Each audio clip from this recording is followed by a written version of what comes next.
Tunaposema siku 10 za Dhulhijja tunamaanisha nini? Au unaposikia kwamba kufunga siku 10 za Dhulhijja watu wanamaanisha nini?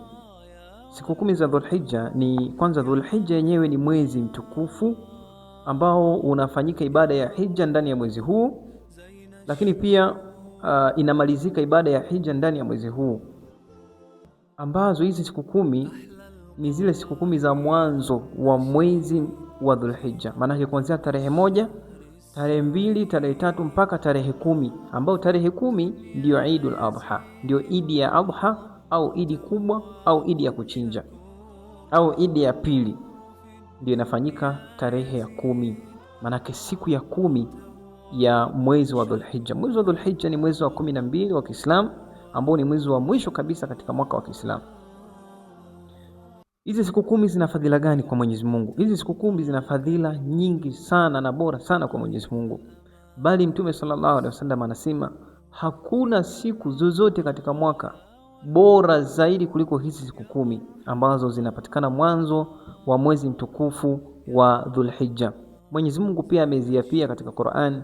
Kumbuka, Mwenyezi Mungu haapii kwa chochote isipokuwa kile ambacho ni kikubwa, ambacho amekiadhimisha yeye, amekifanya kuwa ni bora na ni ibada tukufu.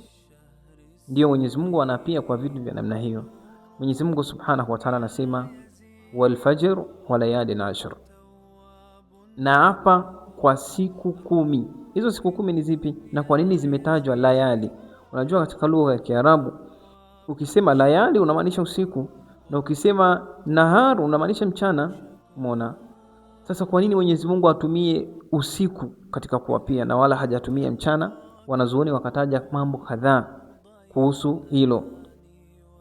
Wanazuoni wakasema zimetajwa usiku badala ya kutaja mchana kwa sababu siku zenyewe ibada zinafanyika mchana. Kufunga, japokuwa na usiku unaweza kufanya ibada, lakini ibada nyingi zinafanyika mchana.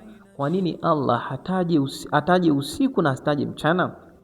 Wanazuoni wakaeleza baadhi ya mambo ambayo nitakusomea hapa baadhi yako. Anna al-arab qad tutliqu al-layal wa taqsudu ma'aha al-ayyam. Waarabu kikawaida wanaweza wakataja usiku lakini wakawa wanamaanisha na mchana kwa pamoja. Jambo la kwanza hilo, manaki Mwenyezi Mungu anaweza kutaja usiku na anamaanisha mchana kwa pamoja, ambayo katika lugha wanaita dhikrul ba'd wa iradatul kulli, ni kutaja sehemu katika kitu lakini unamaanisha kitu kizima. Ni sawa sana kusema nimeona uso wa Muhammad. Unadhani kipindi unaona uso wa Muhammad, Muhammad alikuwa wapi? Maana nimemwona Muhammad. Jambo la pili wakasema wanazuoni ile anna layali tasbiqul ayyama fi taqwim alislam, kwa sababu kwa kalenda ya Kiislamu usiku ndio unatangulia kabla ya mchana. Ndio maana hata tarehe ya Kiislamu inabadilika jioni, ile saa 12 magharibi au saa 1 magharibi, pale inaingia siku nyingine katika dini ya Uislamu. Manake siku yoyote ya Kiislamu inaanza na usiku. Siku yoyote ya Kiislamu inaanza na usiku.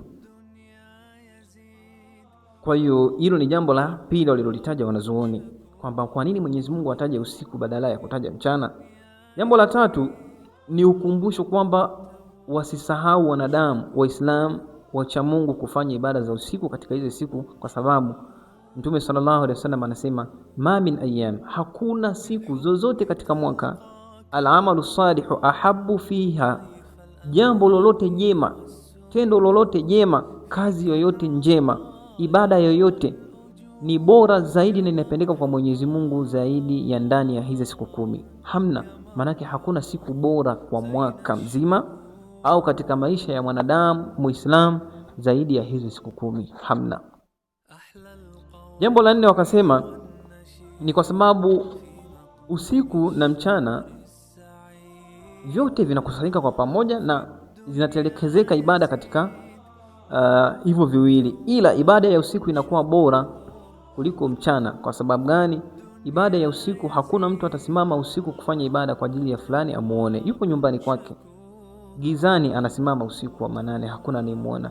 Ni tofauti na mchana. Mchana mtu anaweza kufanya ibada ili fulani amuone. Kwa ndio maana Mwenyezi Mungu Subhanahu wa Ta'ala, kwa hivi tulivyovisema vinne, Mwenyezi Mungu akatanguliza kusema walayali na ashri walisa wa ayyamin ashri. Ameapa kwa siku, usiku 10 ambazo zinapatikana mwanzo wa mwezi mtukufu wa Dhulhijja. Kwa nini apie? Na kwa nini ahape kwa hizi siku? Ni kwa sababu mwanadamu atakuja kuzijutia endapo hizi siku zitampita pasina kufanya ibada ndani ya hizi siku.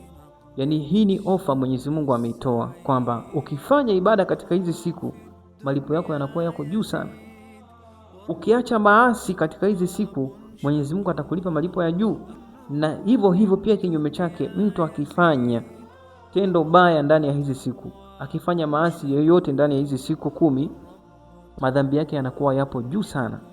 Analipwa madhambi na anaadhibiwa adhabu kali, kwa sababu mtu anapofanya uhalifu mtaani, ule ni uhalifu na anaandikiwa dhambi. Lakini anapokwenda kufanya uhalifu kama ule katika nyumba ya ibada, ule uhalifu unachukuliwa ni dhambi kubwa zaidi, ni tofauti na ambavyo amefanya huo uhalifu mtaani. Kwa hiyo hizi siku ni siku maalum kwa ajili ya ibada. Unapofanya maasi ndani ya hizi siku, na Mwenyezi Mungu ameshakupatia warning, ameshakupatia tahadhari kwamba hizi ni siku maalum kwa ajili ya ibada na ndio siku bora kwa mwaka. Wewe unakuwa unamaanisha nini? Kwa tumche Allah subhanahu wa ta'ala. Hizo ni nasaha zangu, tushikamane na ibada ndani ya hizi siku. Siku zinaanza kuanzia tarehe 1 Dhulhijja, ambao ni Jumatatu insha Allah, ambao hivi tunavyozungumza leo ni tarehe 16 miladi, tarehe 16 mwezi wa 5. Kesho Jumapili tarehe 17. Kwa hiyo tarehe 18 ndio zinaanza hizi siku ambao ni Jumatatu. Pale tu inapofika jioni magharibi, tarehe 18 magharibi, inapofika tarehe 18 miladi magharibi, hizo tayari tunakuwa tumeingia katika tarehe 1 ya Dhulhijja, ambayo inabidi mtu asimame usiku afanye ibada na mchana ufunge, kwa sababu kufunga katika hizi siku ni sunna muakkada, ni sunna ambayo imetiliwa mkazo. Mtume sallallahu alaihi wasallam amehimiza kufunga katika huu mwezi, katika hizi siku 10 ndani ya huu mwezi mtukufu wa Dhulhijja.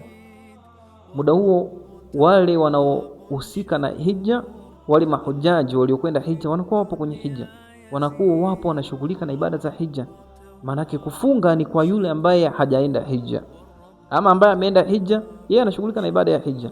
Wewe ambaye umebaki, wewe na mimi hatujaenda hija, tunashughulika na ibada ya kufunga, na sisi tupate malipo, angalau tunufaike na hizi siku, tufaidike na hizi siku, kwa sababu umekosa uwezo wa kwenda kufanya hija na uwezo wa kufunga unakosa. Ndio katika imani na kuhimizeni na nakuvutieni na nakupendezesheni na kukumbusheni pia kwamba hizi siku ni siku za kheri nyingi sana. Ukipitwa na hizi siku ndani ya huu mwezi, hautazipata mpaka mwaka kesho katika mwezi kama huu ambao ni mwezi wa Dhulhijja. Mwenyezi Mungu Subhanahu wa Ta'ala tufanyie wepesi kwa pamoja. Wassalamu alaikum wa rahmatullahi wa barakatuh.